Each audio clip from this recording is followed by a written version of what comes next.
अस्सलाम वालेकुम। Welcome to एमराद। दोस्तों, बात करने जा रहे हैं हम रेड सी की सिचुएशन के हवाले से। रेड सी में हम सब जानते हैं कि इस वक्त हाउसीज जो कि यमन को गवर्न करते हैं उनके दरमियान और अमेरिका के दरमियान इस वक्त घुमसान का रन पड़ा हुआ है। यानी कि रेड सी में जो भी इस वक्त शिप निकलती है, जो भी शिप वहां से ट्रांजिट कर रही होती है, हाउसीज उस पर अटैक करते हैं। अमेरिका ने हाउसीज से लड़ने के लिए अपना एक पूरा पैक्ट बनाया हुआ है। अमेरिका ने अपने इत्तेहादियों के साथ मिलकर हाउसीज पर यानी कि यमन पर कई मुकामात पर बमबारी भी की, बहुत से उनके रडार साइट सिस्टम तबाह किए, लेकिन उस तमाम चीजें करने के बावजूद भी हाउथीज को कंटेन नहीं किया जा सका। हाउथीज अभी तक अपना जो है वो अटैक बिल्कुल कर रहे हैं। उन्होंने अपने अंडरग्राउंड मुख्तलिफ सिलोज वगैरह बनाए हुए हैं, वहां से वो मिसाइल्स फायर करते हैं और ऐसी अंडरग्राउंड सिलोज को डिस्ट्रॉय करना काफी मुश्किल चीज है, जो कि अमेरिका के लिए सरदर्द बना हुआ है। इस दौरान सबसे बड़ी खबर आती है कि हाउथीज क्लेम करते हैं कि उनके पास हाइपरसोनिक मिसाइल कैपेबिलिटी आ चुकी है। अब मैं दोस्तों बताता चलूं कि हाइपरसोनिक मिसाइल कैपेबिलिटी के मामले में अमेरिका बहुत ज्यादा पीछे है।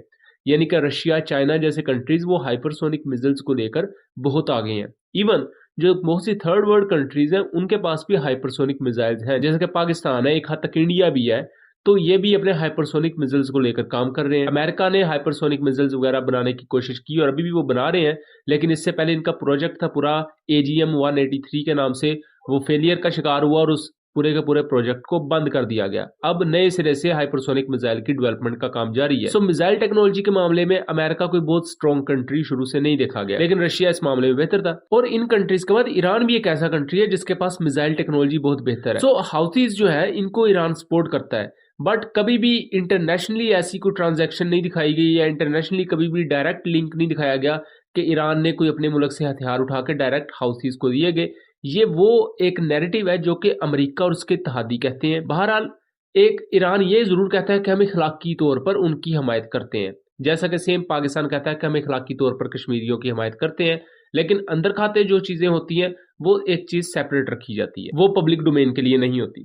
सेम अब हाउथीज ये क्लेम करते हैं कि हमारे पास हाइपरसोनिक मिसाइल कैपेबिलिटी आ चुकी है और उन्होंने इस हाइपरसोनिक मिसाइल को टेस्ट कर लिया है। ये चीज काफी ज्यादा खतरे वाली बात हो सकती है अमेरिका के लिए। हम इस बैकड्रॉप में ये भी समझने की कोशिश कर लेंगे कि क्यों पाकिस्तान के लिए हाइपरसोनिक मिसाइल्स बहुत ज्यादा अहम है। दोस्तों, मल्टीपल ऐसी कार्गो शिप्स थी जो कि मुख्तलिफ तिजारती सामान वगैरह लेकर जाती थी और उन्हें मिस्र की स्विस कैनाल से गुजर के आगे रेड सी, जो कि सऊदी अरब और मिस्र के दरमियान समुंदर पूरा लगता है और आगे यमन तक वो जाता है, फिर वो यहाँ से निकलते हुए अरेबियन सी में दाखिल होती थी और उससे आगे ये जो ईरान है, पाकिस्तान, इंडिया और फिर आगे जितना भी एरिया है वहां तक वो जाती है। ये एक इंटरनेशनल रूट है।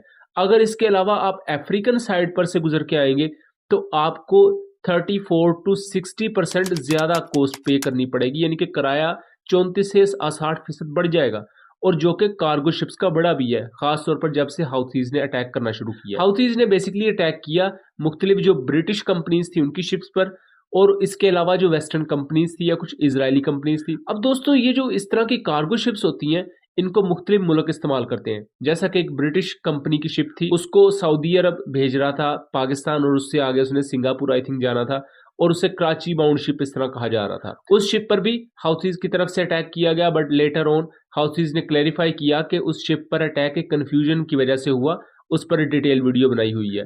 उसके अलावा बहुत सी दूसरी शिप है जिनको आइदर हाउथीज ने कंप्लीटली डिस्ट्रॉय कर दिया या उनको पार्शली डैमेज कर दिया।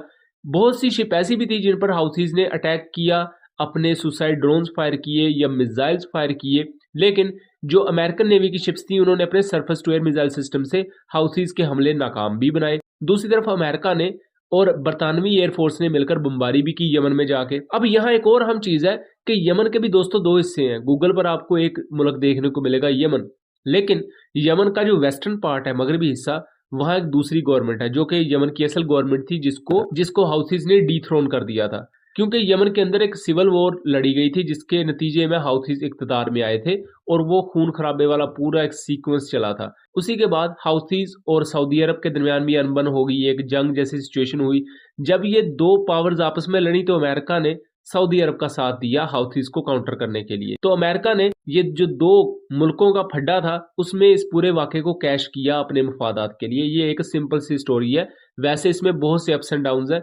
आप अगर चाहेंगे तो हम इस पूरी स्टोरी को कवर करेंगे अपने सेकंड चैनल कॉन्फ्लिक्ट कार्ड पर। अब जहां हाउथीज ने कहा है कि हमारे पास हाइपरसोनिक वेपन है, तो अमेरिका ने उसका एक जवाब भी दिया है। अमेरिका ये क्लेम करता है कि हाउथीज के पास कोई हाइपरसोनिक वेपन नहीं है। हाउथीज के पास इस वक्त कोई ऐसी कैपेबिलिटी नहीं है। हाउथीज ने जस्ट अपने जरा स्टैक्स को जरा बढ़ाने के लिए, अपनी अहमियत को इस पूरे रीजन में बढ़ाने के लिए ये ब्लफ किया है। बट यहाँ देखा जाए तो हाउथीज को इस वक्त एज सच हाइपरसोनिक मिसाइल उनके पास ना भी हो, उन्होंने फिर भी नाक में दम किया हुआ है अमेरिका की। और अमेरिका इतनी ज्यादा पावर और इतने बड़े बड़े बहरी बेड़े होने के बावजूद भी हाउथीज को कंटेन नहीं कर पाया। अमेरिका की इस पोटेंशियल नाकामी के पीछे एक वजह यह भी थी कि अमेरिका ने जो ऑपरेशन प्रोस्पेरिटी गार्डियन शुरू किया यमन को क्रिपल करने के लिए, अमेरिका चाहता था कि उसमें वो मुसलमान कंट्रीज को लेकर आएगा, ताकि जब मुसलमान कंट्री ही एक दूसरे मुस्लिम कंट्री यमन के खिलाफ लड़ेंगी तो उसे जस्टिफाई किया जाएगा कि देखें जी मुसलमान ही मुसलमान के खिलाफ लड़ रहे हैं। बट अच्छी चीज ये हुई कि कोई भी मुस्लिम कंट्री उसका पार्ट नहीं बनी। पाकिस्तान से कहा गया, पाकिस्तान ने थोरोली डिक्लाइन कर दिया, तुर्की ने डिक्लाइन कर दिया, सऊदी अरब भी पार्ट नहीं बना। मतलब ये वो कंट्रीज थे जो कहीं ना कहीं अमेरिका की बात मान लेते थे, बट इन्होंने भी बात नहीं मानी। हमने उस पर डिटेल वीडियो बनाई हुई है और जो भी सबूत वगैरह हैं वो भी इस वीडियो में हमने दिखाए हुए हैं, उनका लिंक मैं डिस्क्रिप्शन में दे दूंगा। उसके बाद एक पैक्ट था CFT 153। दोस्तों ये पैक्ट मिस्र और अमेरिका ने मिलकर बनाया था और इस पैक्ट का मतलब था कि जो पूरा समुंदर है अरेबियन सी का, यहाँ से जो भी तिजारती काफले गुजरते हैं, पूरी दुनिया के तिजारती काफले, तो उनकी हिफाजत हर मुल्क अपने अपने जहाज भेज के नहीं कर सकता। तो उसके लिए एक नेवल अलायंस बनाया गया कि अगर किसी भी शिप को कोई इमरजेंसी सूरत हाल फेस करनी पड़ती है, कोई पायरेट्स वगैरह उस पर हमला कर देते हैं, तो उसके नजदीक किसी भी मुल्क की शिप होगी वो उस डिस्ट्रेस कॉल को रिस्पॉन्स करेगी और उस तजारती सामान को बचाएगी। यानी कि तमाम मुल्क मिलकर एक दूसरे के तजारती सामान की हिफाजत करेंगे। इससे हर मुल्क की नेवी पर बोझ कम आएगा। ये एक मकसद बेसिक था CFT 153 का। लेकिन अब अमेरिका चाहता था कि CFT 153 को यमन के खिलाफ इस्तेमाल किया जाए।